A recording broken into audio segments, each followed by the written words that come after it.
some, he's been called controversial.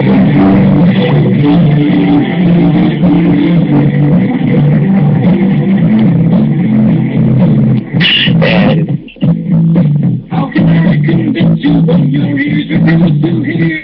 You turn your heart away from me each time when I draw near.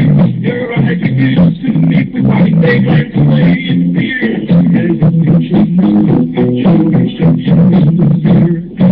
Now, keep in mind that some of my guests have been approached by the Homeland Security or FBI saying, "Oh, why are you going on the Clay Douglas show?" My message to those guys, if they're listening this morning, is go get a cup of coffee. Maybe you'll learn something. We both took the same oath, to defend the Constitution against all enriched foreign and domestic. I don't recall there being an expiration date on that.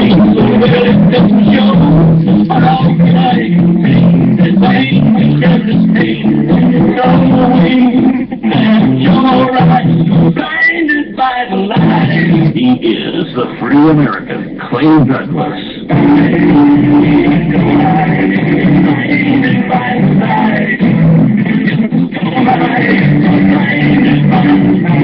Catch the Free American weekdays at 7 a.m. Pacific, 10 a.m. Eastern. Every time I think about it, damn it, nothing down. The anger will sustain me till I'm almost overcome. I want to tear the moon out of the sky and up the sun. For the podcast and more details, visit www.freeamerican.com or catch the podcast by phone by calling 832-999-8631.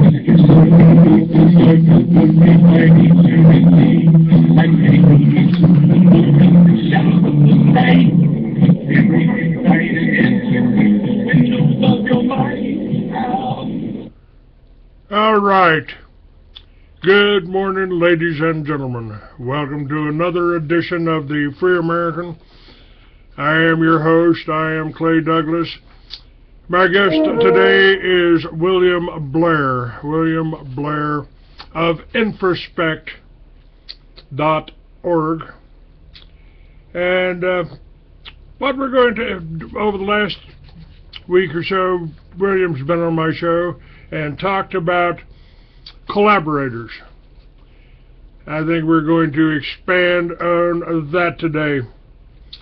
And just to give you a summary of some of the information that we're going to be covering today, that pretty well ties in with what I've been telling you for the last few weeks, few months, few years. When he talks about collaborators, they are directing the global consensus on the war on terror. And if you've been listening to the show for many years, you know I've got a little problem with consensus. If you're part of the consensus, that means you haven't stood up and said, "Hey, wait a minute," in the meetings here.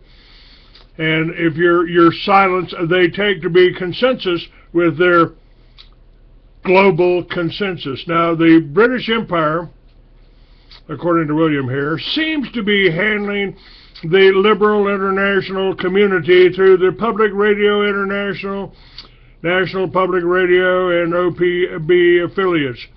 The local radio family members, such as KLCC out of Eugene, Oregon, rely on the British accent, agenda, issue development, pre-decisional criteria, fixed options, and outcomes.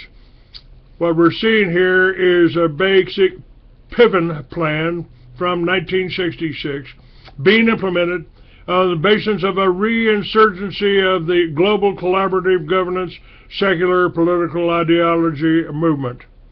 The matter of individual liberty, rights, and most certainly austerity programming, sequestration of property, corporate ownership, and the behavioral conformity are being perfected while keeping the consumer, social, and economic classes in order.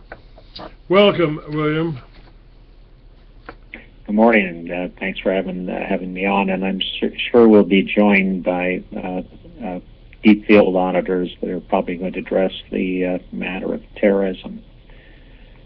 All right, well, we've certainly had a wake-up call, at least Europe has, a wake-up call on this, and I think it's pretty relevant for America at a time when Obama is bringing in Syrian refugees. Now, I don't blame somebody from Syria for wanting to get out of a war zone, but I think there's a little bit more to it than that, and we don't. Nobody seems to be vetting these Syrians, and Obama's even denying that there's any such Islamic conspiracy or Islamic movement here, when they themselves have said that.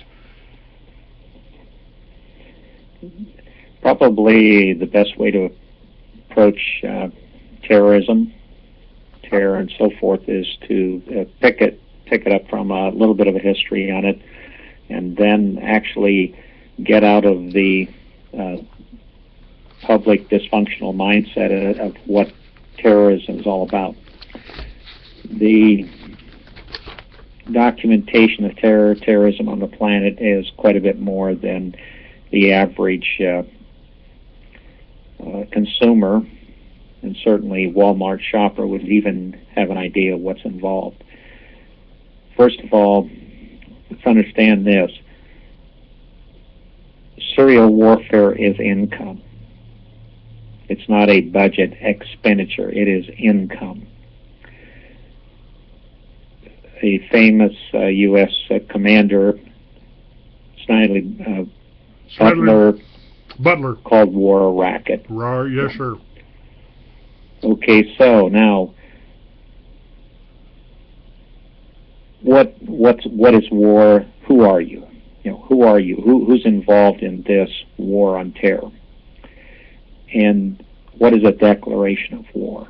By whom? Now, everyone says they will mislay the responsibility on a president or a leader. Bush's war, Clinton's war, Obama's war. These are all very dysfunctional distractions. And the reason is that the war is a proxy war by various leading powers, and they have collaborated. In this country, every citizen, this is their war on terror. And the reason is that they do it by proxy, and they do it by a consent of silence. And all of a sudden, well, we'll blame the leaders so we can take the king's head off later. But we'll never accept responsibility for our war on terror, which is by proxy. The reality lays in who engineers these things, who devises these structured conflicts in serial warfare. It's a collaboration among personalities. The basic personalities are a personified decision maker. Then you have a lawyer. Then you have a scientific expert. And then you have a sociologist that specializes in propaganda, covert conversational hypnosis. The definition of war on terror is quite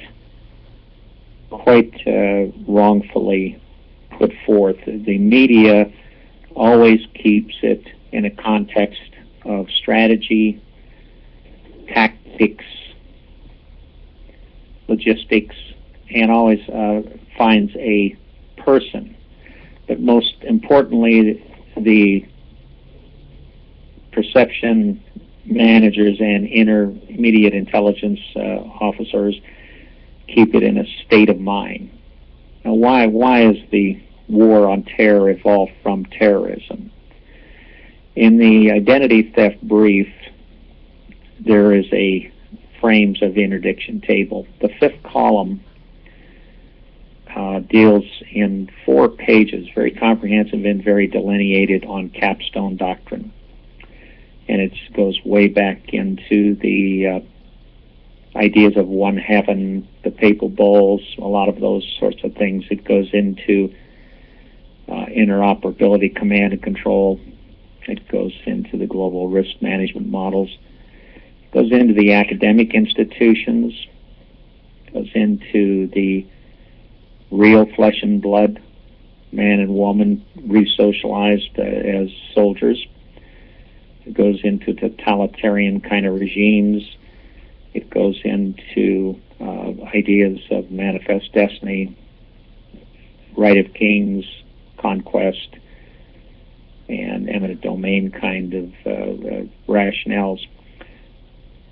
As we go through this morning, you'll see a lot of things will surface, such as the more electronic forms of warfare that are going on. And importantly, how did this war on terror, certainly noted by the British against the constitutional loyalists in 1919 of Ireland, how did it get from foreign powers to domestic? And what was the motive? Well, I have questions here, William. Did we actually win the Revolutionary War? Why was England allowed to keep their weapons, and why are we paying the king for the right to use his land, his waters, and stuff like that? Well, as you mentioned already, it was pretty self-evident from PRA, Public Radio International, and National Public Radio, and their families of radio stations. All are British-led. This is a network, and also our whole legal system is set up on the in violation of the 13th Amendment. The titles of nobility, the titles of esquire given to our attorneys. That not only covers all of our attorneys and our business, it also covers pretty much all of our politicians, all of our elected officials are bar association members. That's true, and they're cooperating outside of the judiciary, which sets off a constitutional matter of being unlawful. The American Bar Association is actually a guild. It's a trade union, and certainly the bar lawyers owe their corporate loyalty to the bar. And when push comes to shove, the reality is that in a courtroom a lawyer is representing the state, and if they don't, they will be their admission to practice would be revoked at a state level at least. A lot of these things we have to make sure we keep it in context of where this goes on the war on terror. Now, it is very important to comprehend that there is a shift in who you make a terrorist. How do you do that speech encoding? And we'll get into that. But the model that is used before you can demonize and militarize a person, a community, you have to give it a plausible guilt scenario. The intrusions profile case demonstration includes 1,698 citations on terror and terrorism and so forth. Its derivative forms.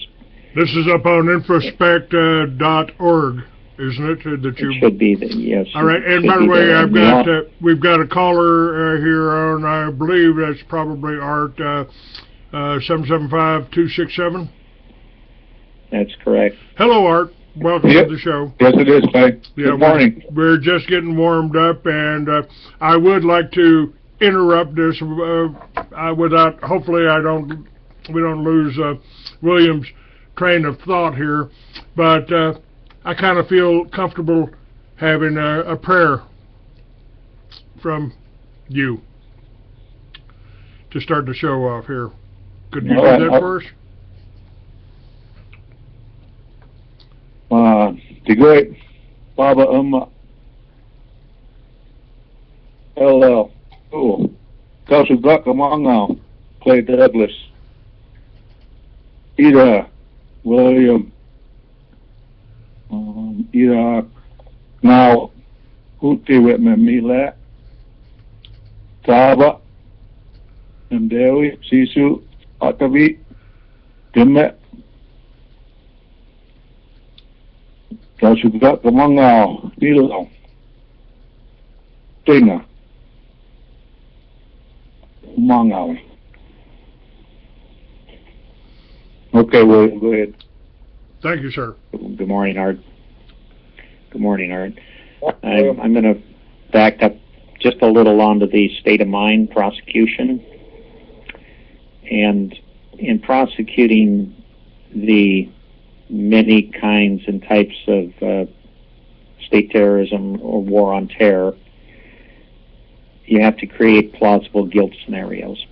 And to do that, you have to militarize the person and the community. And now, from going from a from a foreign power, which is primary in the definition before it was corrupted through the Patriot series, to the domestic personality. Now, in getting there, you can take it from mere difference and you can move it all the way to terrorism, and with a bunch of factors in between. The particular method aborts and abridges and abrogates the elements of criminality, due process, proof of fact. We call it potentiality prosecution. It came out of the ADL system. What that means is people just merely get together and have a consensus reality. They don't need facts. They just say, we're going to prosecute by status. So within that becomes agent-based police and so forth. But it goes much further that a war on terror is really represented throughout the interdiction cluster table in 5 columns. And it involves all kinds of collaborators that create this war. And as I said, the collaborators were a personified individual, a lawyer, a scientist, a sociologist specializing in deception, which is known as the D5E military protocol, among other things. Now the words, and I want to keep it fairly tight on where we go and how we deal with this, because the media is really keeping everyone in a fixation on the strategy, the logistics, the tactics, and the personalities in the various structured conflicts. But nevertheless, and Art will address this on who were the savages, who were the terrorists in the 1800s during the Indian Wars. It was coined the Indian Wars. It wasn't a war. It was an interdiction campaign of genocide. Even Indian press, Indian news today, such as those people, will not allow their writers or callers or anything to bring up the word genocide. And the reason is they don't want people to comprehend limited genocide as it's going on today. Now, regardless of the little shenanigans pulled by demonizing those people and creating a righteous nation and the evil nations, the war on terror has killed so many people that it's inconceivable as to the total mortality. Always trying to make it look like a militant, a combatant were justifiable. In other words, they killed men, women, and children. When you have asymmetrical warfare and you have a declaration of war, it's against a nation, a state. In the war on terror, it's a psych ops to keep it in a state of mind so that the state of mind can be prosecuted. And this is a collaboration involving all those personalities. And more so, the media is actually way beyond seeking the truth. They're certainly into a hypnosis, and to keep some sort of trust in the media's context on the war. The drama keeps everyone fixed, hardwired into it. The actual definition of terrorism, there are many, many types of terrorism. As I said, we have over 1,698 citations in the intrusions case file as to how this happened, but you have terrorism, you have synthetic terrorism, you have state terrorism, you have mutual terrorism, counterterrorism, corporate terrorism, financial terrorism, psychological terrorism, false flag. To get the demonizing, militarizing process in, we're no longer prosecuting a war against soldiers.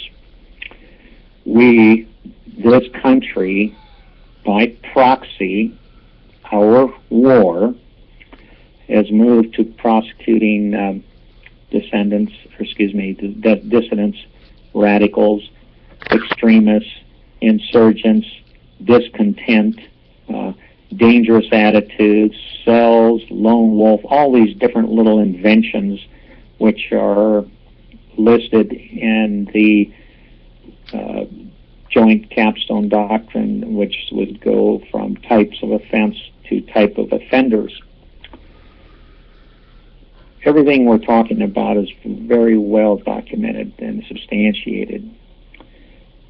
But really, until people comprehend that this war is being prosecuted against the state of mind, they're not going to get out of it.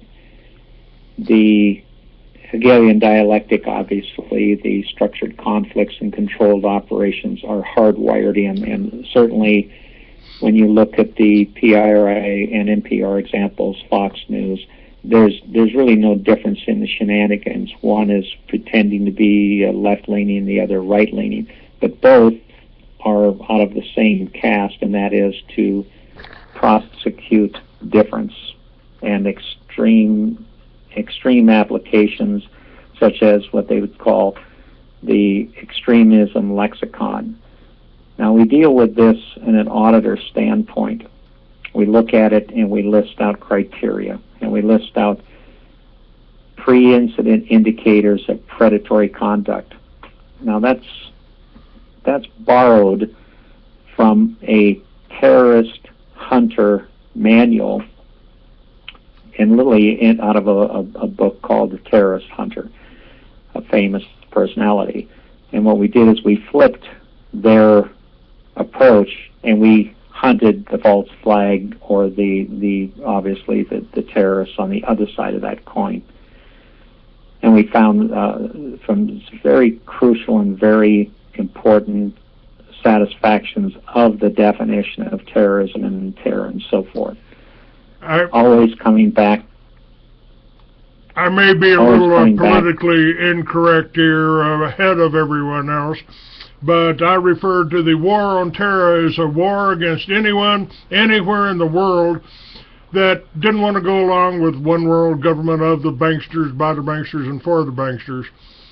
And I may have actually done that before they declared me a terrorist in this homegrown terrorism act that brought us into the fusion centers and got that legislation started here. Am I ahead of my time, or do I just automatically piss off government officials? That's true. I want to take this point to ask Art to give a comment on the terrorism in the 1800s against the Native American people or indigenous people. Please, go ahead. All right. I kind of got a question when you guys were talking and William's laying this out. It's interesting because when you said about are you the first, to be labeled as that terrorist in your time? Are you way ahead of your time? Well, look at it this way: the war on terrorism. Can the United States of American government and the immigrants of this country be considered terrorists for what they did to the Indians? Absolutely. Even history saying to the point of calling us savages, even terrorists. So the tribes of this country's first people are not supported, not even thought of as returning of a nation in its own after a period of genocide and years of tyranny is gotten away with. The generations of Americans today wash their minds of that history, and the wrongdoing is gone, along with the thoughts of first Americans ever returning. Then the scope of building this country is to speak of immigration as through the wave of first immigrants becoming the originators of this land and spokespersons for any and all else who wishes to come here. And so I say, what are American values? I spoke about the original tribes in America on how war on Washoe happened when they came and wiped us out here. How we dealt with tyranny. We dealt straight up, face to face with honor. And so what does a terrorist look like? The American values, they keep on trying to describe what American values are. But the whole time they're ignoring the First Nation people and continuing this plight of going around the world telling all the other nations we're stopping terrorists or these people, these dissenters from doing wrongdoing in their country, when the whole time the Indian nations here, the First Nations here, are ignored. I mean, to the point now where even the BIA and the federal government are trying to wash their hands of the responsibilities or the promises or the treaties that were made by the federal government to access this country. So when I ask about if the American government and the immigrants that came into the country are terrorists, yes, they are, because they're using not only what they used against the Indian nations to access this country, now they're using that on all of us, all indigenous people from all over the world. Just like you said, Clay, just by you speaking up and becoming labeled yourself. They don't say what they did to us, but they do that to you. So you can actually see what it feels like as the First Nations have felt. And so the description that William talks about, I really appreciate this man's knowledge and the clarity that he brings to the table, because it's not just Indian First Nation or indigenous people, First Peoples fight. It's all of our struggle to educate the ignorant. Because we don't understand what we're dealing with here. They use what was that guy's name the other day you had on there? David Icke? The man Ike? David Icke, yes. Yeah, David Icke, he said it perfectly. He said it's a madhouse. And the whole dissension of everything, or the deceit of it all, is the collaborators are using the madhouse to further their agenda. Well, I think he's absolutely right. One of the things that's really been on my mind here, Art, is the fact that we have been, the people of my age group, and I'm 69 years old here, we were subjected to tremendous propaganda And knowing what I know today, I feel guilty about watching Roy Rogers and Gene Autry and the Lone Ranger. And knowing now that that was all part of the psychological programming to make the so-called Indians, the indigenous people, into the terrorists that you're talking about here. It was all programming. I mean, you had a more advanced civilization at the 200 years ago in this country than the Europeans had, and not just in North America, South America, Peru. You had an incredible civilization here. Indigenous people, not Indians, not savages. And you know, to this day, I still think we followed the wrong path. We copied the itty-bitty boxes that we call our homes now from the British. We would have been better off following your path. Yeah, I agree with you. And the problem we have is the dark side of what we face is no one will believe in dreams anymore, and afraid of what the dark side of the reality of what it will do. History has shown us all over and over again what it's capable of. And it seems that it's not taught a lot of us, not taught a lot of those of us who have stood against darkness and tyranny, what it looked like to prevail. We, the First Nations, have had a lot of oral stories told to us over the years, what it looks like to prevail over darkness, to have honor and respect restored here on earth, in our families, our community, our country, our land. So the tribes, what comes to me is the words that are used and the direction that is focused on, because the original indigenous people are gone and will eventually blend into the melting pot of civilization. The action of the United Nations and corporate America is that the control over the people is a done deal, supported by the ideals of its citizens as the way to protect this great land at any cost. All right, I'm bringing up another caller from the 775 area code, prefix 309, and we should be able to hear you in just a moment. I'm sure this belongs to one of your introspect auditors.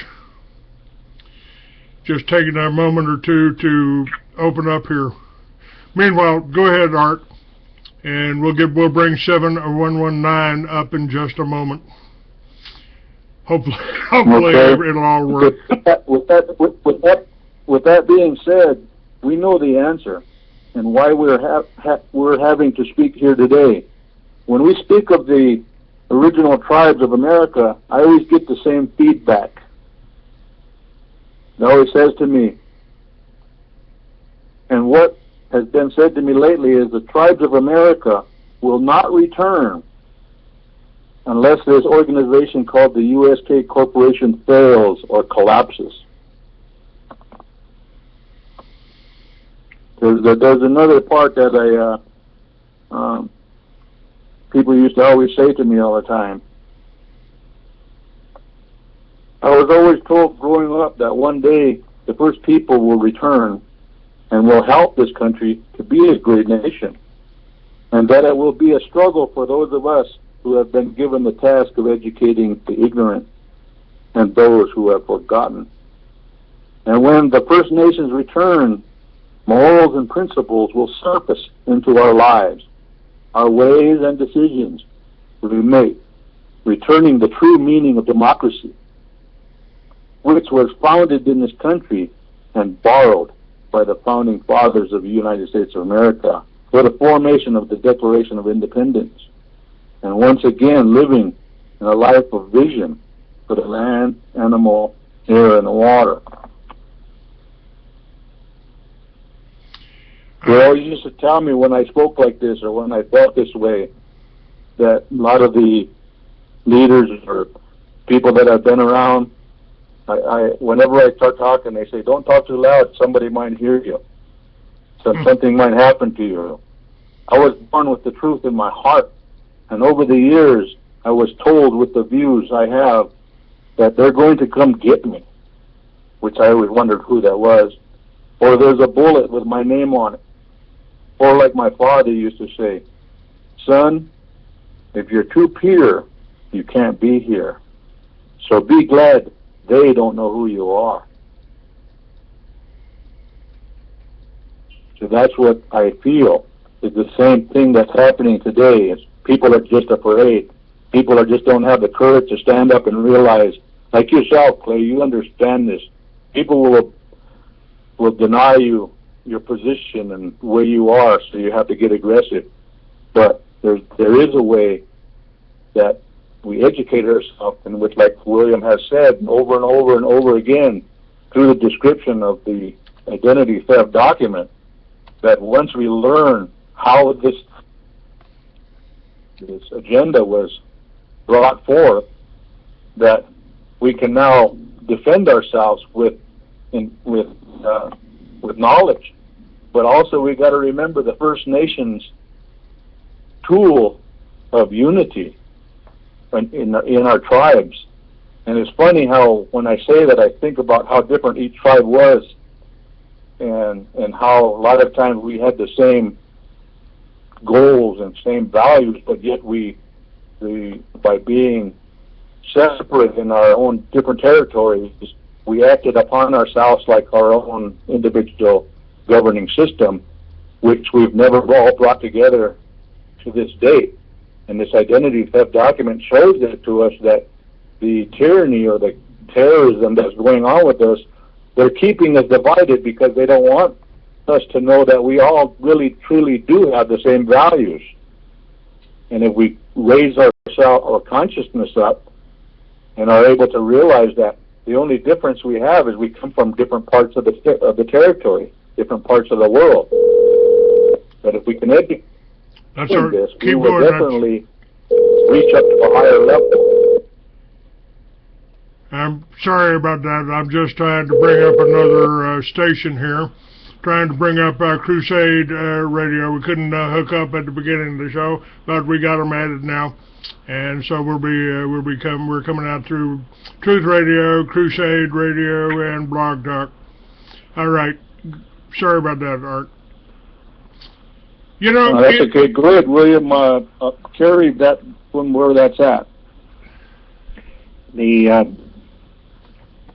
What has happened is now Art has showed the process of isolation,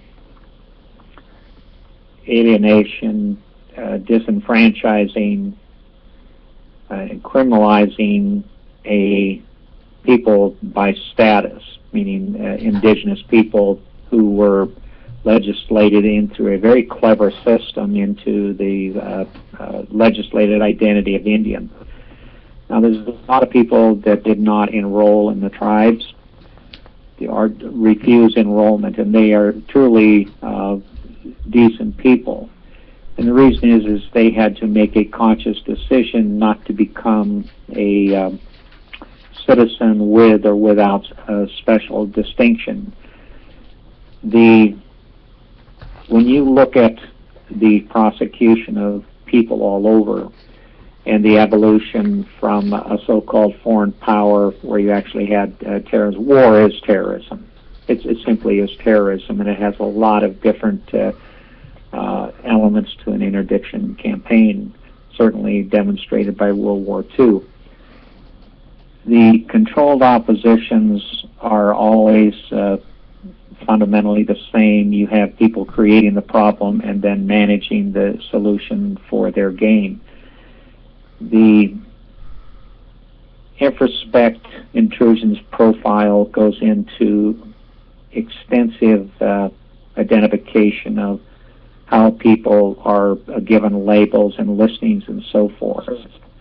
One of the ones that comes to mind as Art was speaking is the domestic extremism lexicon, and I've heard this mentioned by people that are well informed in a University of California statement made last night by a professor of Asian American Affairs. In this definition, now remember, the purpose of the war on terror is to prosecute by potential status. I'm going to read these very quickly just so people understand that these things are definition, really exist.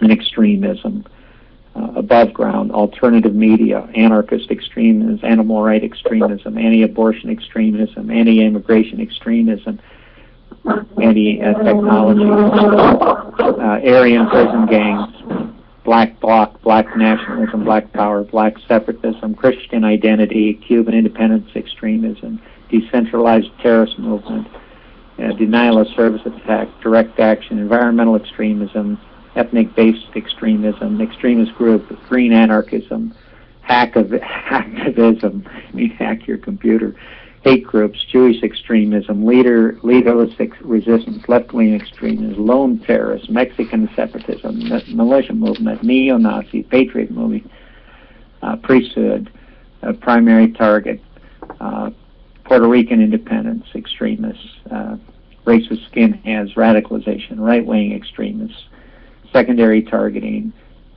single-issue extremist groups, skinheads again, sovereign citizen movement, tax-resistant movement, underground movements, violent anti-war extremism, violent religious sects, white nationalism, white power. Now, went through a lot of those things, but I can tell you this, that the war on terror is now mutated into the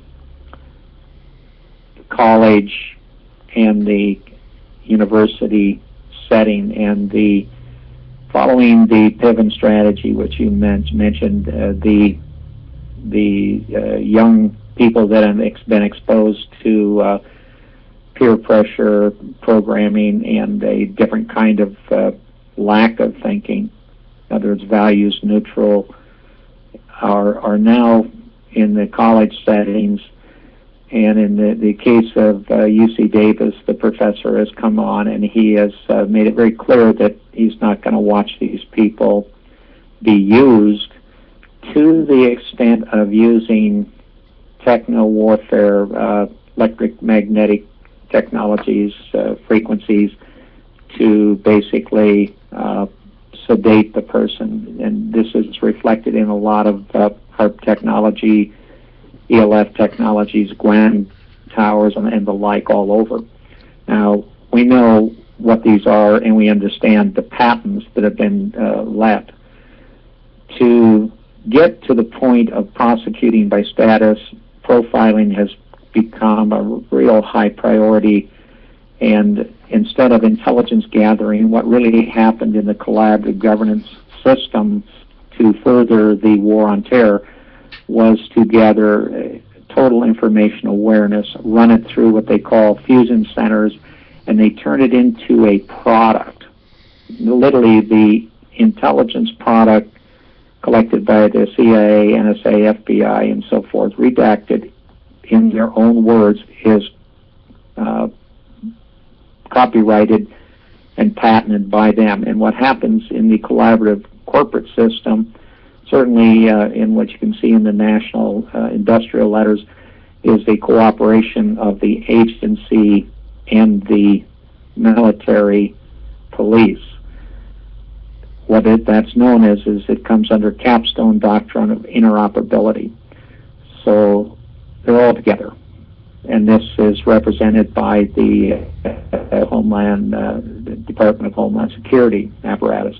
Now, this is crucial to comprehend what happens when you bomb people and their community and kill their loved ones, and you use a predatory attack drone strike on a community. If you think that they're not coming back after you for doing that to their families and community, you are insane.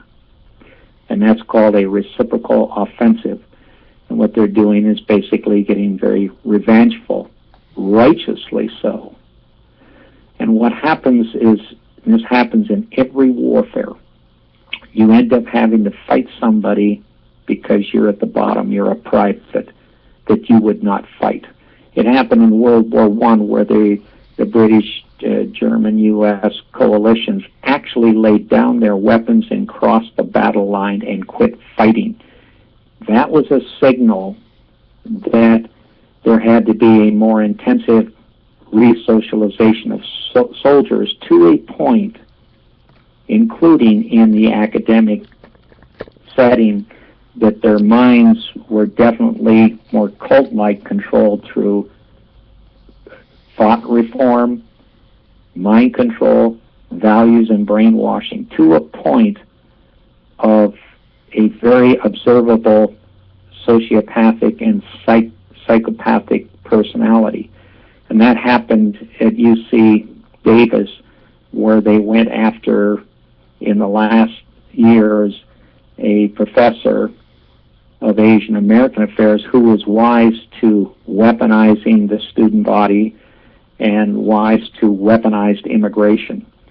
In every major conflict, including now, East, West, everywhere, weaponized immigration is part of the interdiction strategy. What happens in this controlled opposition is you get a conflict and then a consensus and then a synthesis that follows. The synthesis obviously is well protracted and embedded into the solutions. And the solutions are being well mapped out and well protracted and implemented, including in the academic setting. In other words, professors that are fitting that are talking sovereignty, individualism, and property rights, they're being purged out of all of the universities. And this is true even into the Brigham Young University, where they said one of the documents is, and out of Colorado, says, yielding sovereignty to international institutions. Now, we're well covered in on this. On 795 pages, I think we've got the brief pretty well figured. What happened in Indian country, and what we've well documented, is the injection of the same system into the IRA agencies, governments, who collusively presumed to have treaty making and modifying powers. And that was a collusive presumption, because these IRA entities, these tribal councils of business. All right. Hang on here. Hold on. I just got 624-1249 on. I just got you up here. If you want to stop your conversation here, I'll bring you up. Otherwise, I'll hang up on you. Yeah. You have no pain yourself. All right, William. I don't know who that is. I thought it was one of your. I can't hear it. Yeah. Well, whoever it was. Yeah. All right. You want to join the conversation here, or you want me to hang up on you? 624-1249. Are you one of the auditors here, and do you want to join in and talk with William and Art and me, or do you want to carry on the conversation with someone else? Okay, carry on your conversation with someone else. Apparently you lost him.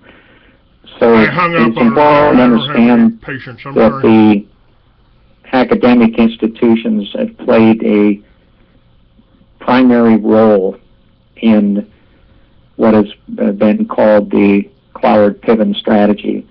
Weaponizing the students is happening across the country, and there's a lot of issues, including the immigration matters, which are really about not naturalization of Hispanic people, but unnaturalization. In other words, when they come here, they might believe in freedom and democracy and all that, but they're having to be detuned and unlearned about their image of the United States.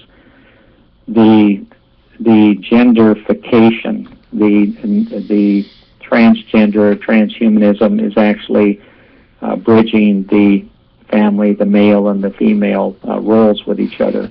Instead of a mutual regard for one another, that's being abridged through a lot of perversions, which are really perversions that are classified under crimes against nature, such as sodomy. And in Indian country, the pressure is on, and the attempt is being made to force acceptance of sodomy, which includes same-sex connection. And that's not indigenous. That is, you don't have gay chiefs, for instance. And what happens is the people are being forced to do this against their own consciousness. And I have interviewed many, many, many people in the indigenous communities, and there's no such thing. And it's tolerated, certainly, without a prejudice, but it is not a thing that is sexual preference is not a measurement of one's nationality or their rights. That was a special stagger pushed in through the global apparatus and the global citizenship role models. Now, when you look at the literature on this, certainly it's vast, and it shows exactly how these sorts of deviations from virtues occur. There is no perfect Christian answer or Muslim or Islamic answer. All of these entities, these corporate religions, go by consensus reality. That means that they don't have to prove their evidence. That means they can say it and you believe it. You believe in management, such as the IPCC precautionary principles touted as sound science. So it's a belief system.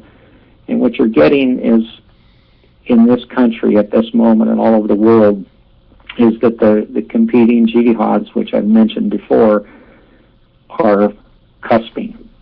They're surging. It's a very aggressive moment in history. And the jihads are not the this and that and the other thing and the ISIS and all the stuff that they invent. The jihads in dynamic terms are the political persuasions, the secular political persuasions, the law, the science, and economics and so forth. These are the real jihads. And jihad meaning that if you cannot prove it socially and technically, and the evidence is not there real in actuality, you move to a jihad where you just make stuff up. And that's what's going on with the debate in the presidential candidates. The left-right is certainly a fraud. The McCain's positions are the same as Hillary Clinton's, as published in Foreign Affairs magazine. You can line them right up alongside each other, so they're really the same. Saddam Hussein was 32nd Freemason. So was Hillary. So was Bill Clinton. So was Bush. So you're really getting a bunch of people that know how to use the protocols of deceit, deception, and so forth. The media has been under fire, rightfully, and the media has really pushed conversational hypnosis and a lot of different dysfunctional things to attempt to regain trust, this year especially. The words are soft, the speech encoding is there, and we have 70 particular terms used by the media, and which ones we zero in on that they use habitually to keep the context and purpose of the war on terror stabilized.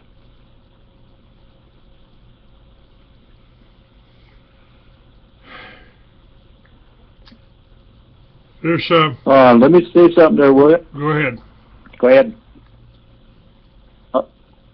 Kind of what's important to know is the use of the next generation's ignorance, such as the new leaders within the tribes, in recognized tribes, that they believe they have sovereignty, which is false. They've adopted a constitution from the federal government that gives them limited sovereignty.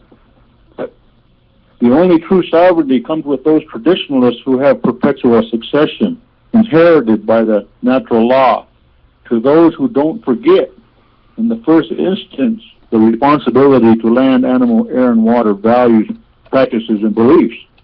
Those who believe they speak and operate with sovereignty are being used by the lawyers and those with underlining motives that divide and conquer, or keep stupid, or like it said, the tribes are in a stupor, and the last legal plunder of the natural assets and resources can be executed. Just as our tribal corporation here in Washoe works against those by bad-mouthing us and telling us we do not, those traditional people that try to help the agencies to manage this land, they say that we don't work for the Washoe tribe we met in California, so they tell them that we're not to be worked with. So it's really hard for people to manage a land with correct information when the people that are providing information don't even know what the values of the original people were.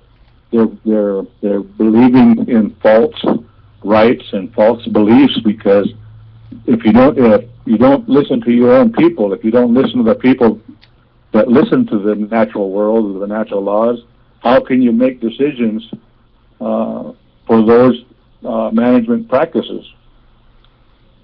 So what William's saying is really important, because it's just that is the false rights that people believe they have, and when someone speaks against them or speaks on the behalf of the true natural form of law, then the corporate entities take it as a direct confrontation of against them. So then the first thing they do is badmouth you.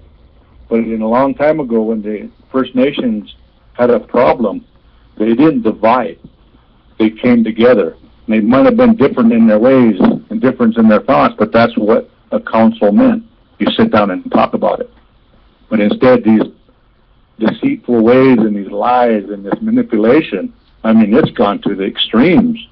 They're using, really bad tactics to dividing us all. When I'm sure glad in this case that Clay Douglas has this show, and that William can speak this way and give people the understanding of the knowledge that we're going to need in order to really sit down and talk and have viable input. The demonizing process and criminalizing process and militarizing the personality has really been central to the potentiality proscecution. Sometimes they refer to pre-crimes detection. The DARPA system is real, and it certainly is profiling and gathering information. The collaborative governance model includes organizations like the RAND Corporation, Boeing, Lockheed, Intel, Google, all of them.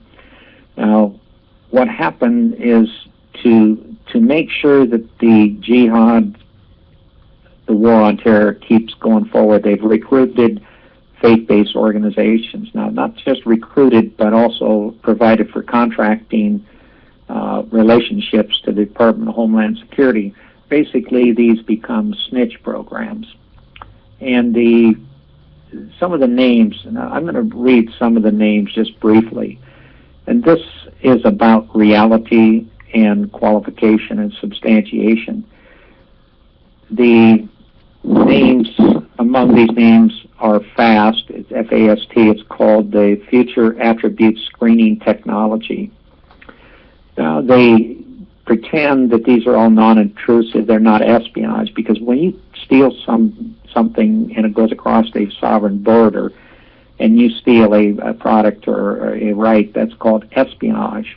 So really what collaborative governance is about is not about breaching your privacy, because that's gone under the DHS protocols, military protocols, homeland security, global security. In fact, overpopulation is considered and treated as a threat to global security. Now, in this, I'll read some of these program titles. Fascist Attribute Screening Technology, YouTube.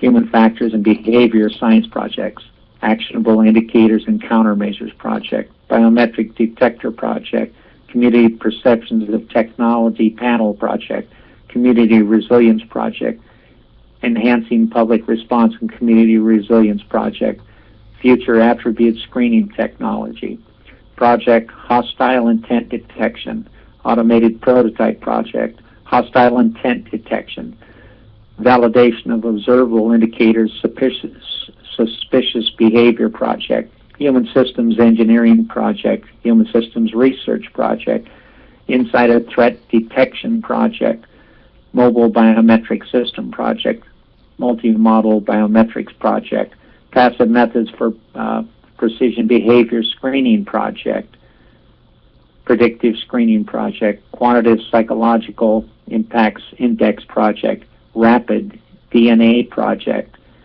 Risk Prediction Project, Violent Intent Modeling and Simulation Project.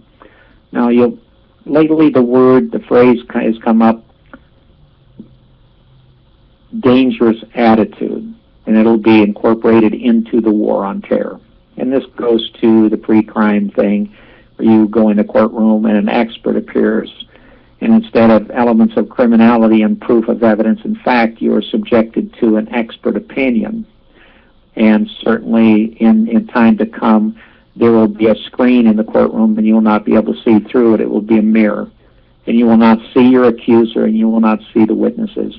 Now, doesn't that sound a little bit familiar in the FISA court system? Certainly. This sometimes, as you get into the media, I've called it a media's trial absentia. That means you don't face the accuser.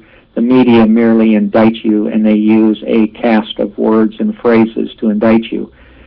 In the InfraSpec Media International media groups and spokesman's believability rating system, which we have run several tests on, approaching 70 tests now, most of the main media, certainly left and right, doesn't matter, Fox, you see funds going back and forth between the so-called left and right media corporations funding each other, special projects. The ratings coming up about 3 out of 10 on believability, and that's with very qualified criteria, which is part of the Indigenous Identity Theft Brief. Now, it's up on the internet at infraspec.org. People can go in and literally look at the entire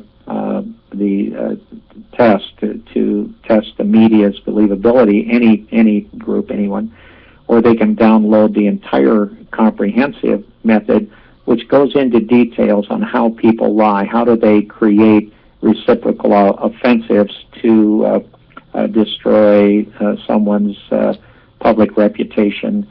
And these are called reciprocal offensives, and they're well known, even to the point where one of the methods is to accuse somebody of conspiracy theory.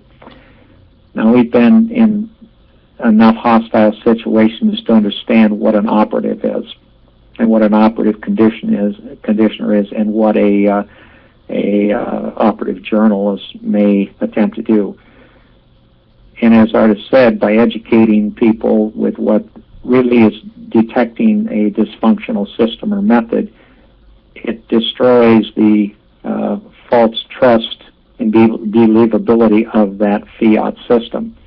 And the media has advanced so far that you're probably looking at an issue of whether the media should have a listing on propaganda classifications. All right, let me interject something here. I pulled this up before the show started because I thought it would be relevant. I do think it's relevant. On November 17th, I got this story in, that the U.S. Supreme Court has refused to hear the case of decorated Marine Brandon Robb, who was seized by a swarm of Secret Service, FBI, and local police officials and involuntarily committed to a mental institution for a week after posting controversial song lyrics and political views critical of the government on his Facebook page. In asking the Supreme Court to hear the case, Rutherford Institute attorneys were seeking to overturn lower court rulings in dismissing the case, which characterized concerns over government suppression of dissident speech as far-fetched. In rejecting the appeal, the Supreme Court also refused to establish standards to guide and constrain mental health professionals when they seek to commit individuals and to prevent commitment on the basis of a person's exercise of his right to free speech. This case was about more than one Marine's right not to be targeted for speaking out against the government. It was about whether Americans have the freedom to criticize the government without being labeled domestic extremist and stripped of their right, said constitutional attorney John W. Whitehead, president of the Rutherford Institute and author of Battlefield America, The War on the American People. Unfortunately, in refusing to hear this case, the Supreme Court has left us all vulnerable to the possibility that we can be declared mentally unfit, handcuffed, arrested, and locked up against our will for simply exercising our right to speak the truth. And I've done the story of Brandon Robb here months ago. He served tours in Iraq and Afghanistan and uses his Facebook page to post song lyrics and air his political opinions. This is on. Go ahead. This is going to advance, and I'm going to pull up a particular case. It's on the University of California at Davis situation where the professor is being attacked, and essentially, we start with somebody that we can really easily indict and bring doubt to their credibility, a lone person, that kind of thing, that doesn't have credentials and standing and credulity. In the UC Davis case, there's no question that he's targeted, and the targeting process is to do the same thing, to disenfranchise him. But in that method, and it was very interesting that it surfaced, because this brings a matter of terrorism reversal back on the institution and the operatives that are targeting him. To target him, they advanced and got so reckless as to procure the services of pseudo-students. I think the word hired was used, and or compensated, to come in and disrupt his classroom. And obviously, he's a very intelligent person and a very good educator, and he goes by the laws of learning. Now, what happened is they sent in these operative students, quasi-students, to target him to get their items, cause confusion, and bring in the usual confusion of rights and titles kind of thing in a political setting in the classroom.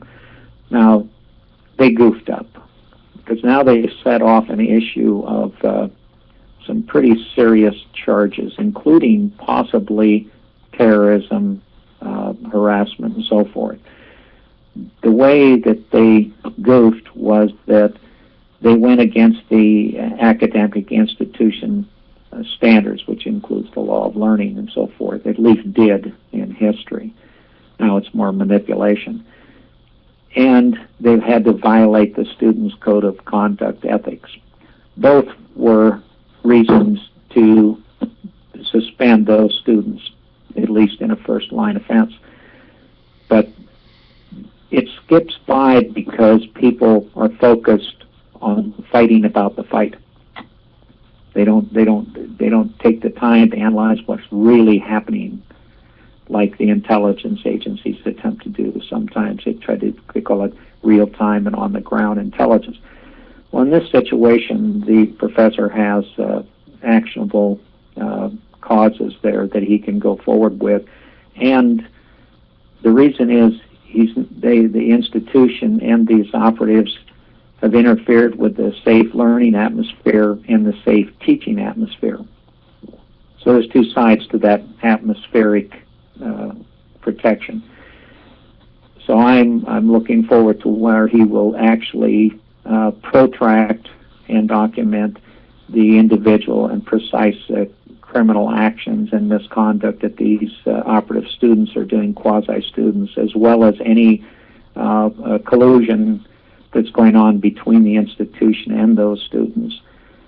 There's a lot of cover stories. You have diversity as a good one. Community education is certainly another one. But these are all mapped out in what they call change agentry manuals. And it's actually real, and there's various universities that specialize in this, as well as teaching collaboration. The lawyers pretty much throughout the country, the bar lawyers have led the collaboration governance movement. And that was the reason was they were in a position to do the most effect in the so-called change. And collaboration is not a democratic process per se. Its token cover is participatory democracy. Well, if you have 5 collaborators in a meeting and you have a community of 500 people, and the collaborators in the meeting are not elected, they're self-appointed and they're cooperatives, and they just say, well, we're going to take a democratic vote among us 5. Well, that's not a democracy.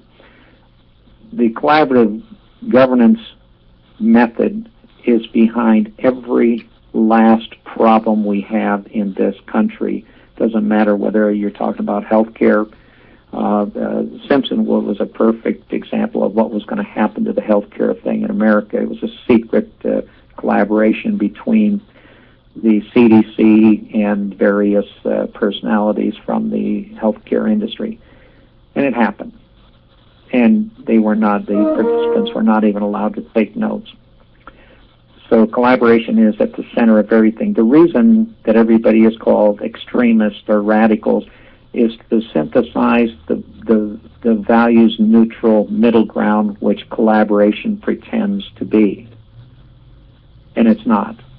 The collaborating lawyers that I have witnessed in the University of Oregon Public Information Environmental Law Conference literally support, espouse, and encourage the abrogation of the separation of powers doctrine, and also turning the courts back into a kind of a royal court system where you can legislate from the bench with the cooperation of legislating from the law schools. Now, to do this, they got to jump in and out of the judiciary branch of government, and that brings it back to issues about Sherman antitrust, RICO, subversiveness, seditious behavior, misprisons of felony, sedition, treason. These all get set off because of their methods that they're using. And if you want to see something arrogant, you go into these sort of forums with the collaborators, and I could hear as one man dissented on a scientific perjury issue, and they attacked him like a cult of wolves.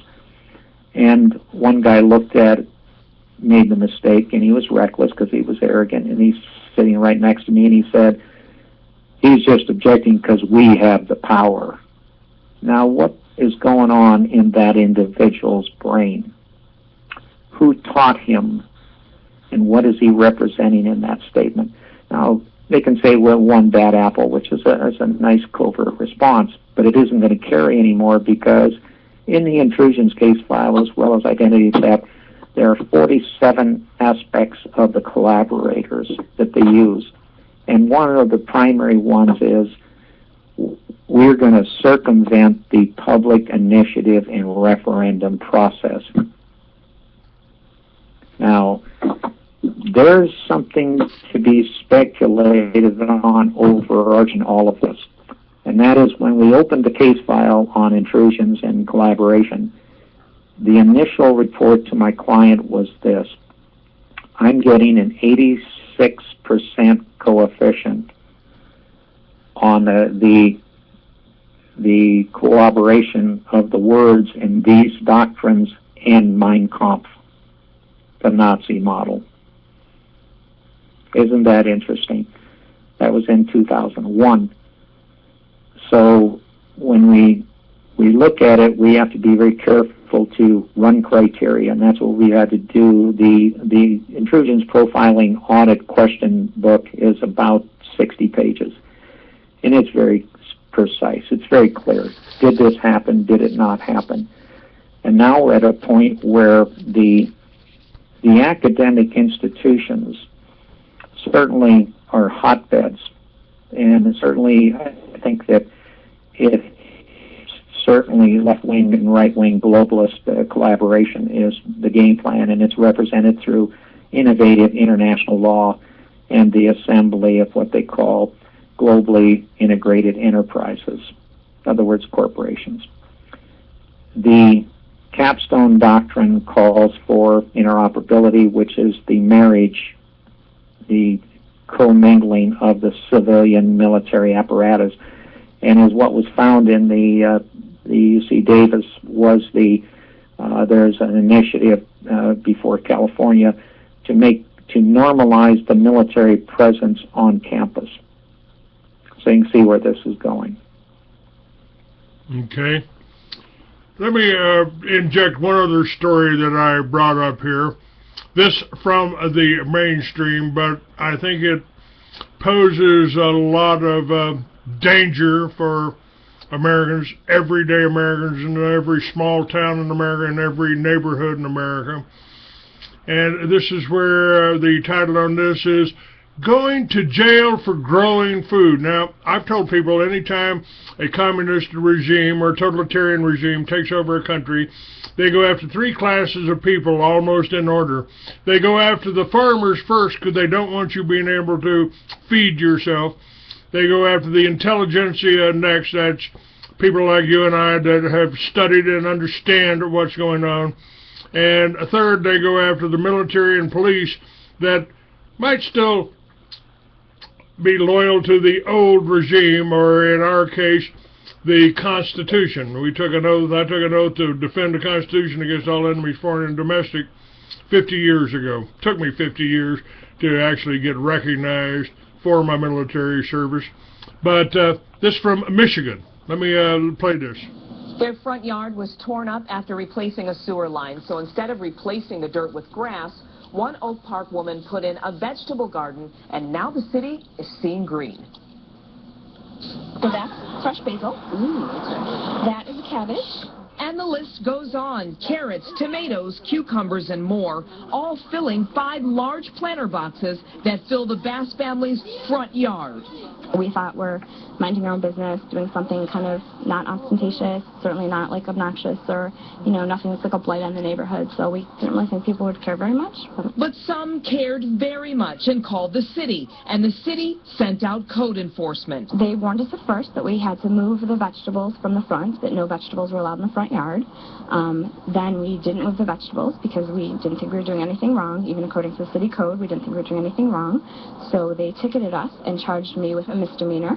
Now Julie even has an upcoming jury trial. City code says all unpaved portions of the site shall be planted with grass or ground cover or shrubbery or other suitable live plant material.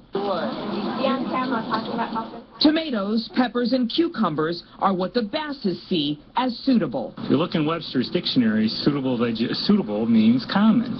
And you can look all throughout the city and you'll never find another vegetable garden that consumes the entire front yard. Kevin Rakolski spoke to Julie in April when she first called to see if it would be okay. And since then, it's been a growing concern. I told her, don't do it. And she went ahead and did it anyway. The city is so strapped for cash right now that they've gone from a 5-day work week to a 4-day work week. They've cancelled the fireworks to save money. City resources are really strapped. And now we want to go on a jury trial for our vegetables in our front yard. She's the one who's asked for the jury trial. So I don't know what to say about that. But we'll let the legal system work its way through the process and hopefully we'll get a good result. Julie has even created this website called oakparkhatesveggies.wordpress.com, where she's blogging about all this. Her pretrial is July 26th. Pretty incredible, I think, that, and of course the man that was talking was an attorney, was a lawyer, a bar member, and why is it illegal? Why are people being prosecuted for growing their own food, William? You're looking at what they call the Codex UN apparatus. Basically is all acts are prohibited unless otherwise authorized. Now this follows through in the UNDP all the way down to the Agenda 21, all the way down to ICLEI, the League of Cities, where only things that are desired to feed the I'll give you these words: human capital transport to optimal consumption pathways. Now, obviously, the attorney that was speaking, I can characterize his background and his feelings towards different issues very easily based on his syntax and his voice expression. Obviously, he is unsane, and he knows very little about law, certainly constitutional law. In Sweden, for instance, there's a city that requires everyone to have a garden. Now, what this attorney is not arguing, what he's staying silent on, is the franchising and monopolistic kind of a thing of there's down around the corner, there's a store who wants to sell all of their products on a sustainable development basis. And what happens is this person, by doing this, is not going to have to pay into their matrix. Now, understand this. That woman growing vegetables in her garden was satisfying the national security. In an event of any kind of an emergency or a catastrophic event, she is wise to have a garden. It could be a catastrophic attrition kind of a thing where it's long-term, or whether it's an immediate thing such as an earthquake. So she's doing right by her conscience, and the attorney is obviously making a case for his client, the bar attorney, for his agency, which is a subdivision of the state. So he's really not giving anything objective or lawful. He's just giving a rationale to take her infraction and criminalize it. In other words, that attorney really is committing extrinsic fraud against her and probably will do abusive process against her as well. In other words, he will fight the procedural law rather than really the issue of fact. If she goes before an honest jury, she will prevail, and that will upset the city. They will appeal it. Now, he talks about budget cuts and all of these sorts of things. Cutting the budget for the fireworks display, but sanction her, in other words, criminally sanction her for an infraction. And that's a very important thing that's going on with the movement into status-based potentiality prosecution, is to change infractions into criminal behaviors. And this is right out of the Admiralty Law Book and the Royal Court System. So this attorney really is, probably sounds like he's under 5 years experience and really not somebody I would have represent my constitutional interests or my rights or liberties. He's very functional, and that's based on his words spoken on that tape as if they're accurately represented. And there may be some omission, but the city is merely a municipal. And when a state or a city violates the rights of the citizen, such as her case is a right to her security, it's a right to have food, decent food, without toxins in it, she can compare her healthy food to the toxin that she's getting pushed through the local matrix grocery outlet, and there's a health issue there. So she hasn't even begun to argue her case, and all I can suggest is that she not argue her case based on emotions, because in America the quality of life is measured by income, and that's out of the manual. That's the manual. That's the banker's thing. That is, as ICLEI, all of them go by the quality of life, and a state are measured by income, and certainly she would be considered as not going along with the desires of the decision makers. I think she has a case that she can prevail in, and what they'll do is stress her and run her through a long, lengthy procedural law case to exhaust her resources, and literally, use a bar lawyer who has loyalty to bar. Certainly not, he is not demonstrating that he has allegiance to the sovereign people of her community, and that's on his back, and that will be on his back when finally his law practice falls apart and he's just another law arbitrist, meaning he uses merely the law arbitrary, which is the prerogatives of the decision makers of the city. They don't have a basis of anything that's real, righteous, or moral about what they're doing. They're just simply conceiving it in their power to decide what the law is. I doubt that this attorney even knows the definition of law. All right. Let me take you back a few pages to talk about Brandon Robb. I had him on my show. I can't see that he's done anything wrong in what even being picked up for this. But if the Supreme Court is ruling against him, I think that bodes ill for all Americans anywhere, especially people like me. The Supreme Court it's a policy racket. They go by majoritarian hearsay. They vote. They have a panel of judges, and they vote. And they vote on things. There's a real concern among people that really understand what law is in itself, and that is they're concerned about the installation, the echelon appointments of judges as opposed to electoral positions. So the appointment of judges pro tem and all of these echelon appointments is really a corporate matter. And what's happening is that these corporate kind of personalities are attacking the elected judges on a premise of funding, of campaign contributions. Well, when you look at the echelon appointments, they're built to transcend. That includes judges pro tems, district attorneys, and so forth. They're built to outlast the public system, just like a corporate artificial entity. These echelon appointments transcend the election period. In other words, when you're an elected judge and you campaign, you make a contract with the public. There's an express contract, and then I answer your offer by accepting, by voting, by signature, and I give you proxy.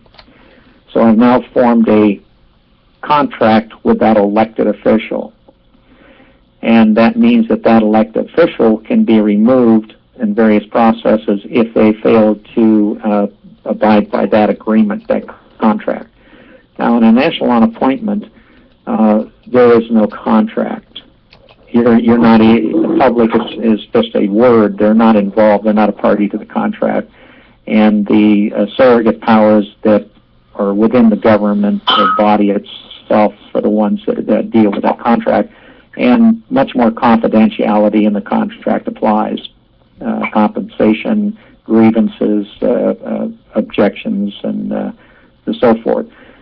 So what you're doing really is meddling with, by these echelon appointments, these Supreme Court justices. They're really meddling in a very strange way with law itself. Now they've got zillions and zillions of cases. One of the important cases was the Elections Commission years ago and Hillary Clinton. And a lot of things came out of that were not intended to come out, but they're really being abandoned, and we're back to the echelon appointment. Also, this reflects and impugns on the election of juries. In this case, you have a jury trial or trial by jury, two different things. I see the coming about of actual really special grand juries, which are outside the petty grand jury and that sort of thing. They're going to start having public grand juries that are actually by people. And that will require a real careful look at what a grand jury is in itself, and get back to, like in his case, in the case of a lady growing the vegetables, getting back to what morality role was in these jury systems and these court decisions. The Supreme Court is really quite a representation of the international innovative law, and really is looking to that more than its own domestic affairs. In other words, the trade-offs are being done, in his case, shut up and don't speak because you look like you're an anti-globalist. And so these are part of the potentiality prosecution system, where you go after status-based. In other words, he's a dissenter, he's an objector, he's a consensus blocker. Now this reflects into another item which we've just addressed, and that is, if you're a global crisis, climate change denier, or a overpopulation denier, then you are up for prosecution under the mutated hate, bias crimes, which actually are status kind of things. And what happens is you go by potentiality, and you're interfering, you're blocking the consensus, no matter how dysfunctional that consensus is.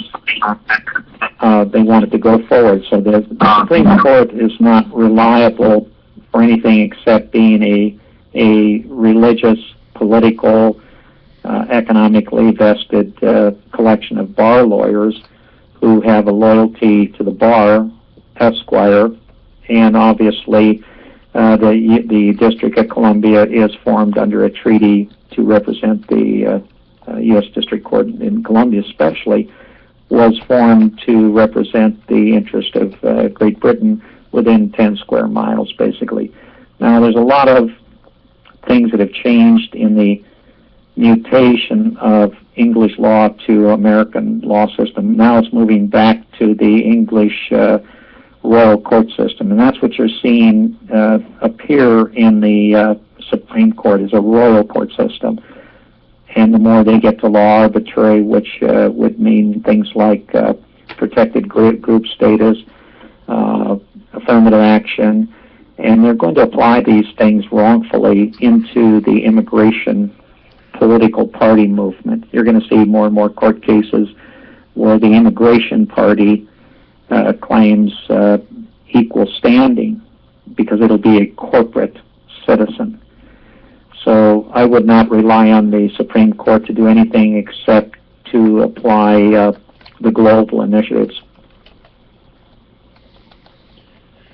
Let me ask you about the foreign situation here, because I think it really has bearing on what's going on here. The Muslim refugees that are flooding into Europe, are, in my opinion, and many others, a danger to the stability. That with that flood, we saw the murder of people in Paris, in France, and we've got the Mexicans or the wherever they're from flooding here, the Hispanics coming in here.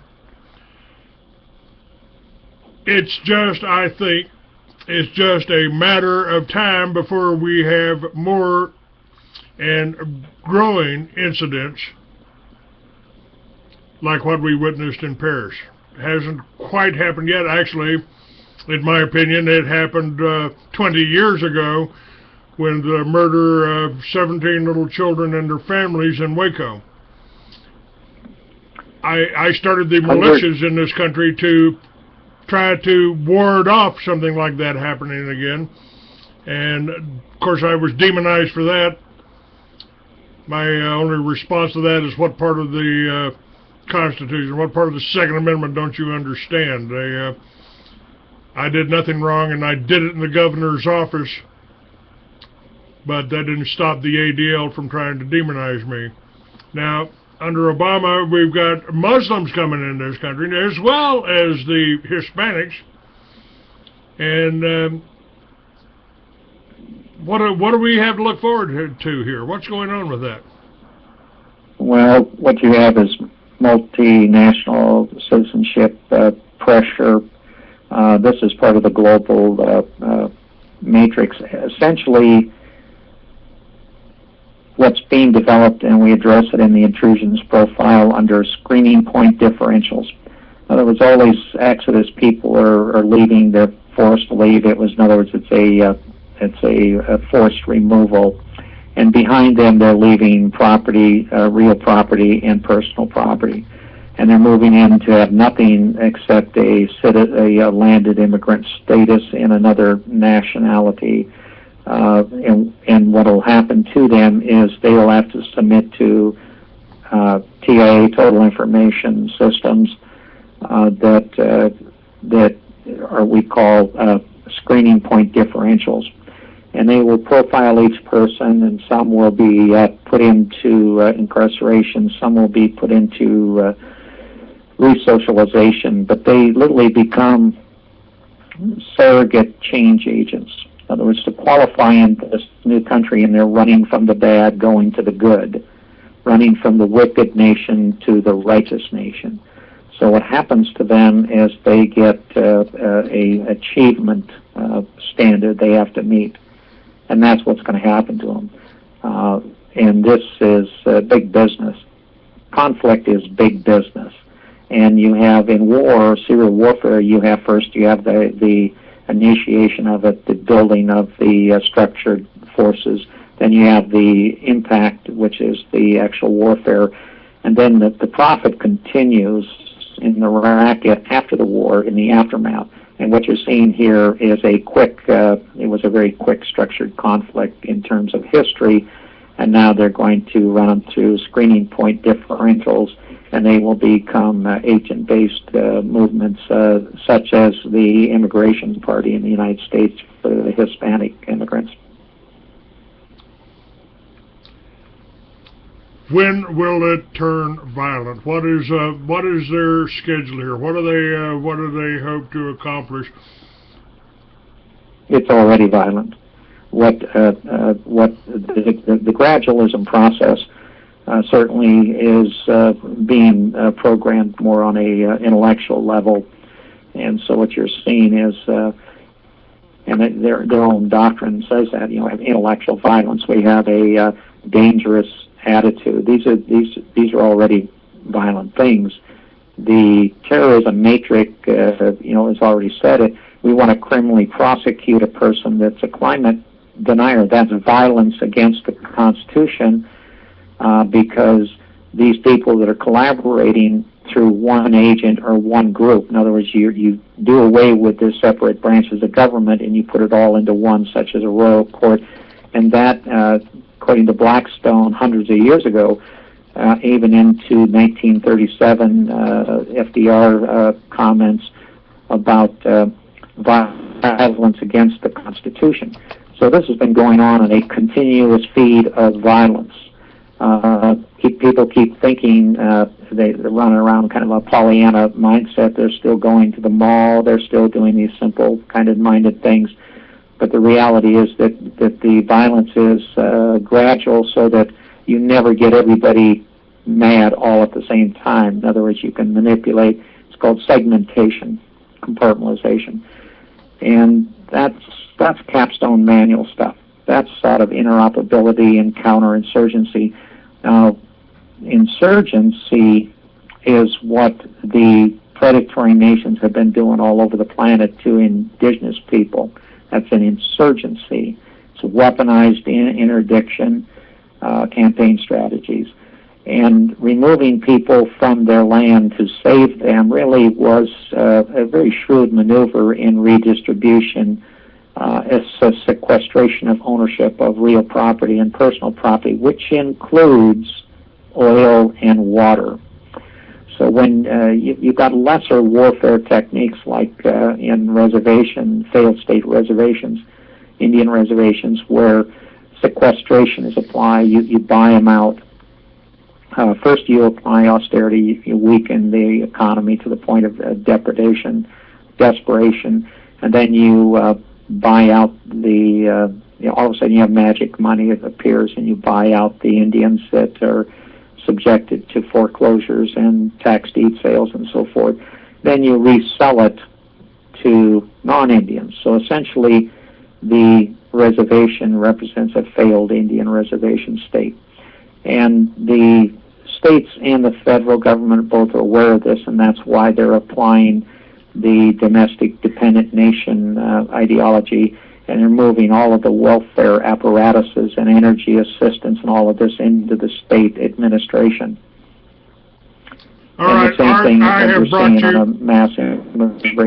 Art, I brought you back up here. I was getting a lot of static from your phone. I brought you back up again. And William, I've got a 775 number up here, 7119. I was getting too much static from that number, but if you know those people, I'll try to bring them back up too. Sure, try it again. All right. I've got 7119, and the sound sounds clear. Hello, who do we have here? 7119. I've got you up. Your mic is live now. All right. Art, do I have you? Yeah, I'm still here. Okay. All right, sir. I've got one other question. I'll throw it out for anybody up here. I have made the statement that more people in the United States, especially if you count the indigenous people, have been killed in this last century than probably all the people, the Russians, the Chinese, that were killed in the world wars. If you add up the people that have died from heart attacks, from strokes, and we've basically been starved here. I mean, we hear a lot about the starvation in the Ukraine after World War II, but people are being starved in this country. As one of the people that made a video, I've got a video up on my Facebook page, Free America 69. He said in South LA, more people have been killed by the drive-throughs than the drive-bys.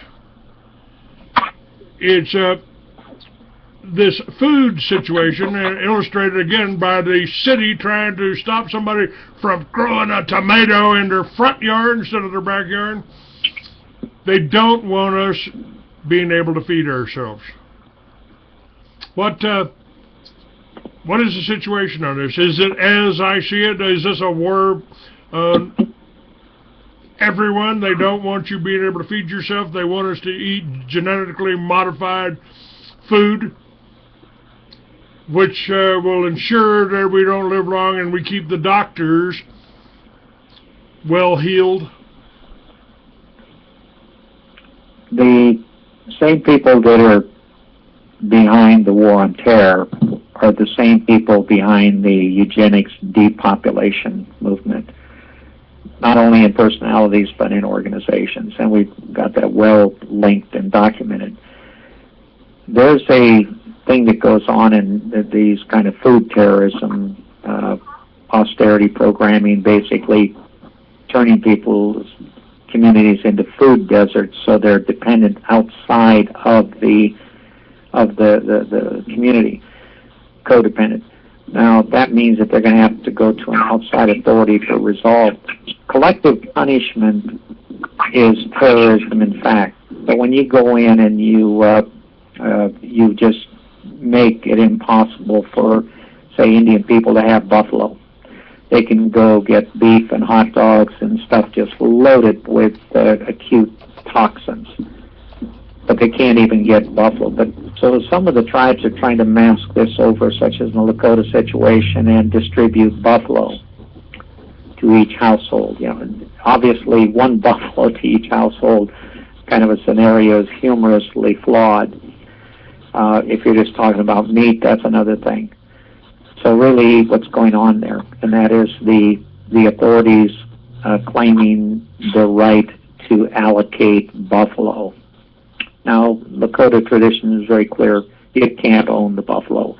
There's some resources on the planet you cannot own, and that goes into some Spanish doctrine as well, involving water and rivers, the beach lands. You cannot own the beach land, the water.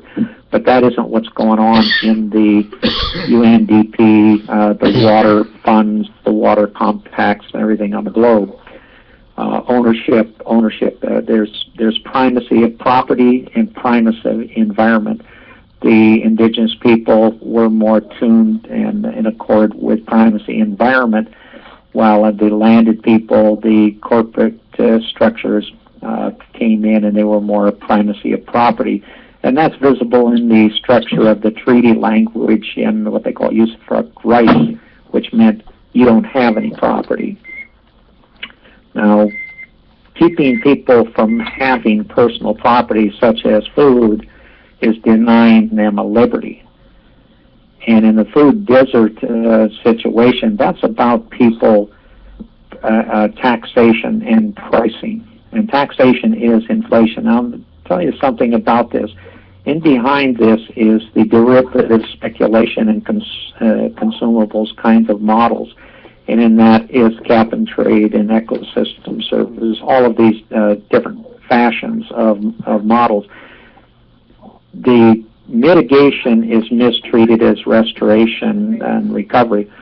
Mitigation is really to lessen the impact.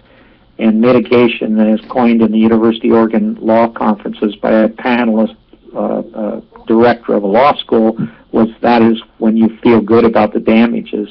Now, mitigation has to fail at a sustained rate, authorized deprivation rate, including food sources, to maintain the derivative speculation on the market. And this is evident in the CCX carbon thing in the Chicago Mercantile Exchange.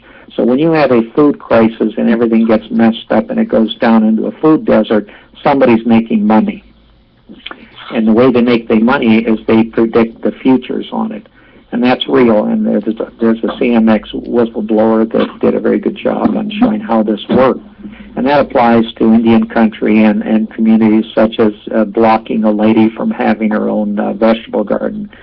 So really, you know, you're looking right in the face of so-called sustainable development, and certainly the agency corporate partnership, which represents the fourth branch of government.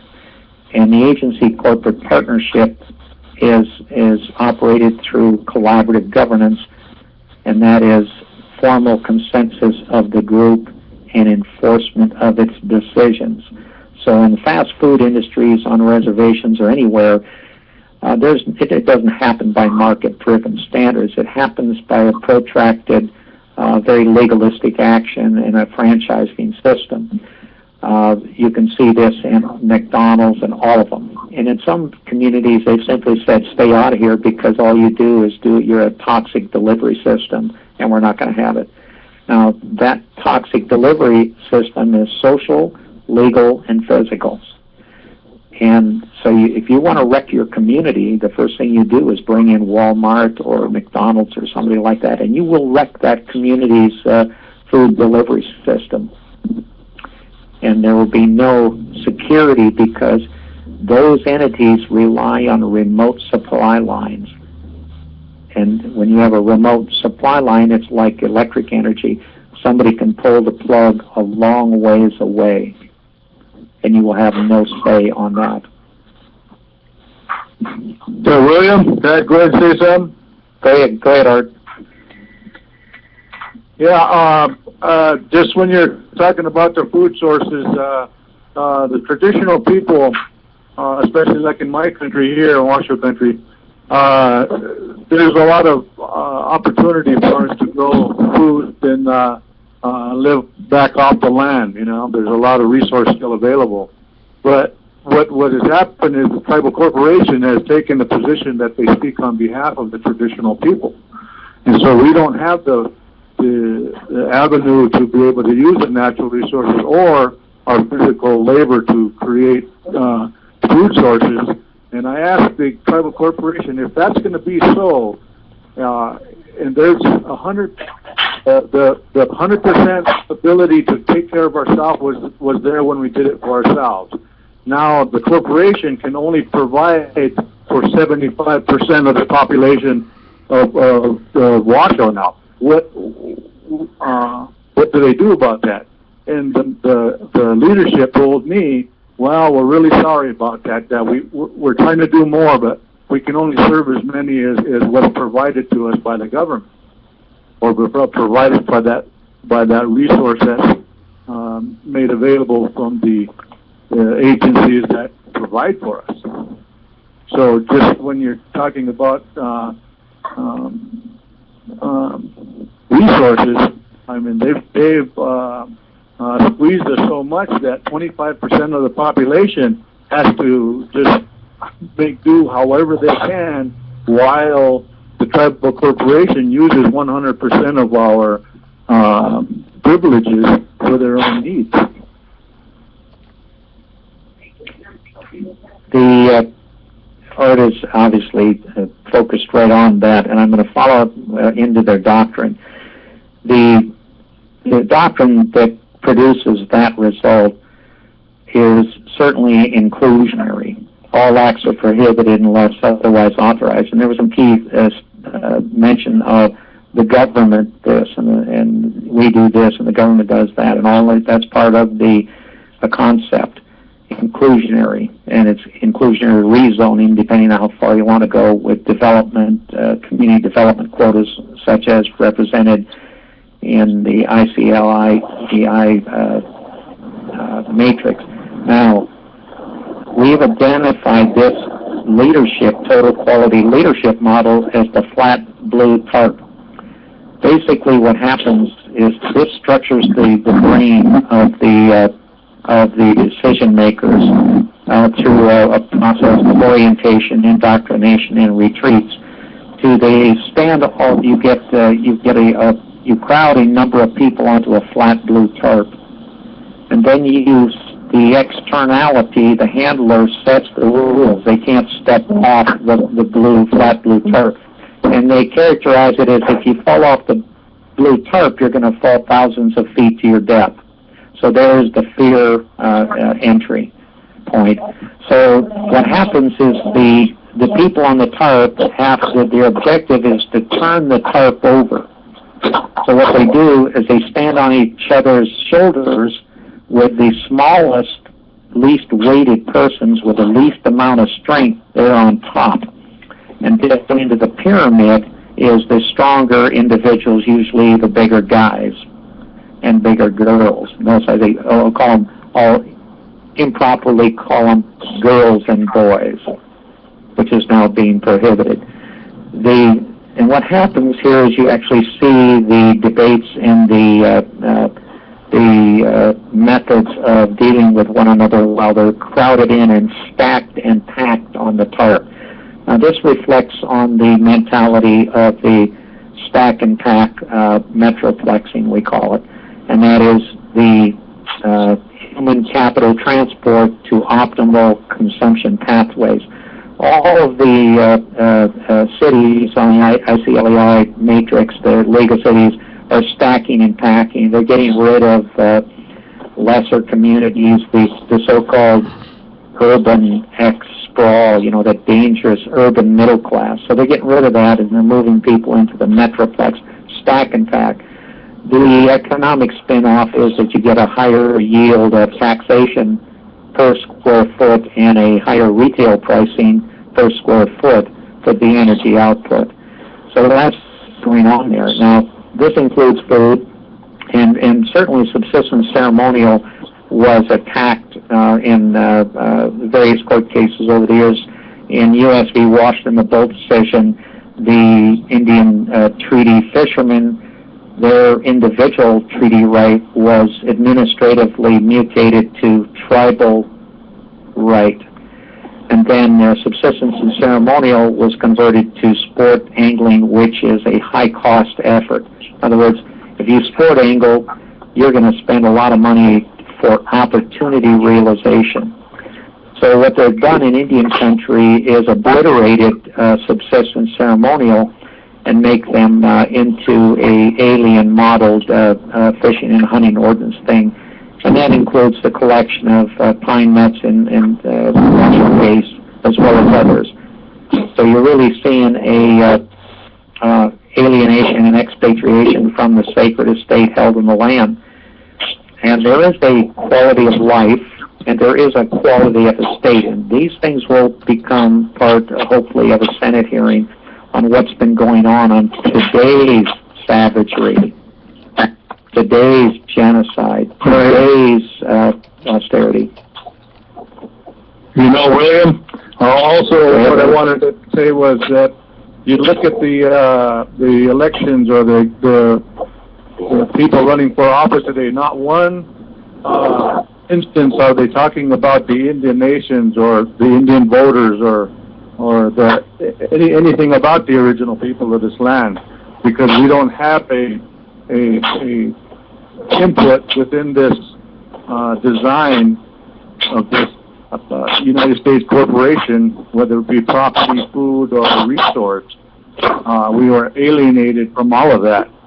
And it seems to me as though the reason they're staying away from that discussion is because the annihilation or the elimination or the blending of the tribes is just turning into a citizenship to where the Indian nations will not have a place in this country.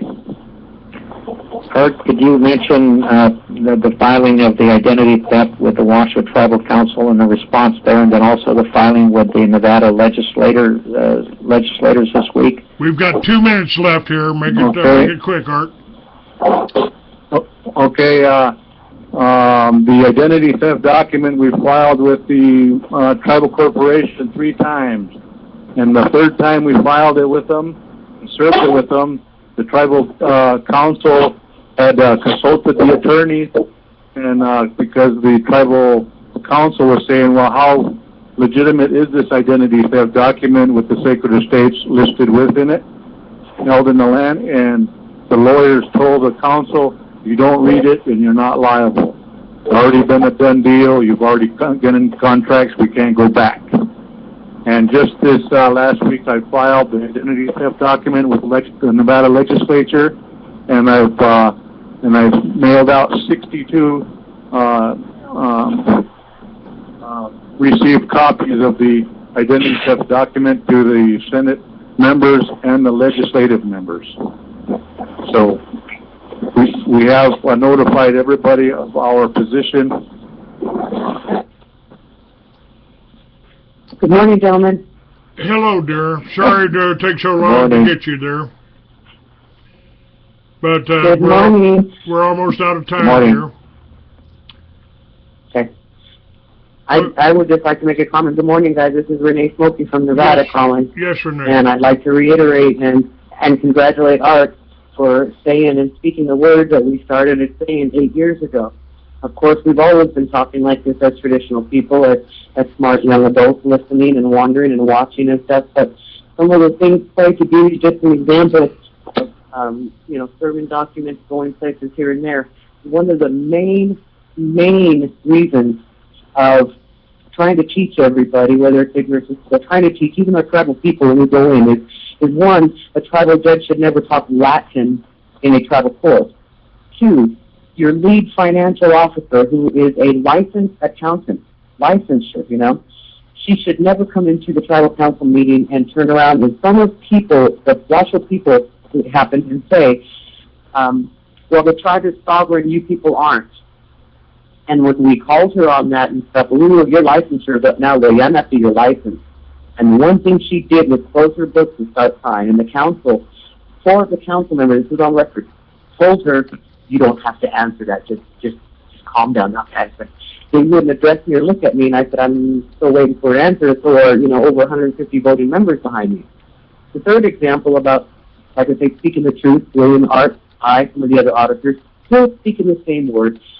One here in Nevada and California, Tahoe Regional Planning Agency. We've gone to these meetings, Art and I. We've spoken the Washoe language. We've spoken about our plans, our family values, morals, our comprehensions, our responsibilities, our cognition, which is our spiritual cognition. And we've done this, but not one time, Clay, have we been invited back to a sit-down roundtable or a group discussion or a planning type meeting. They've always told us, oh no, don't worry about it, Renee, don't worry about it, Art. There's a man employed by the Washoe tribe by the name of Rob Beltramo who holds another licensure, and I believe he's a psychologist. But he's also our planning man. Oh no, we're going to send him, Renee, or we'll send someone from the coach committee. Okay. You know those things are on record. You know all those meetings are broadcasted. They're live. They're videotaped. Everything. So I did some research, and I love to read, right? And I went back about 13, almost 17. I'm close to 17 years. I have to say that now in my research. And there is no Washoe. There is no Washoe being spoken in those meetings. There is nothing. When he's asked a question about that, the Washoe tribe concurs. The Washoe tribe concurs. The Washoe tribe concurs. The Washoe people don't concur with our own company. So therefore, you know, going and speaking publicly, like they say, you know, going and speaking at these places, we're not the public. We are Washoe. We are the original first people speaking here today. When I go to Paiute country, Numa, whether it be in Nevada, a little bit of California, Idaho, Oregon, you know, I speak Paiute, Numa, okay? When the original people are being, supposed to be engaged, like I said, the tribes are in a stoop. They're in a stump right now. You know, they're kind of, they have no idea what to do. But when Washoe people come out and play, they're still considered less than human. They're still considered less than right or truthful. And that is very, very hard, you know. And so I wanted to say this because I couldn't get in earlier with you gentlemen, and I'll join you again in a few days and such. But to let you know that it's very heartfelt and it's loving and beautiful play, to know that Art is still speaking the same words we did with elders who are not here. We're still speaking the same words to agencies and decision makers, policy makers, which happens to be our own council. And in knowing to do that, we are still functional. We are still with a little bit of humor. You know, a fear for speaking anymore? No, we have that right.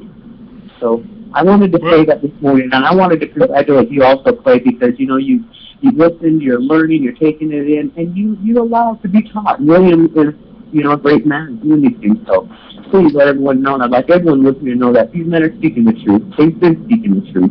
The truth is out now. So well, we may be able, I'm sorry we didn't get you up sooner. I don't know what the problem was, but maybe we'll do this again tomorrow after I talk with William. I'll post it on the website. Okay. And I think I've got this on 2 or 3 channels and YouTube now. So, listen, thank you very much. Thank you, William. Thank you very much. All right. God bless you all. thank you for what you're doing. Thank you for your work. And see ya, folks.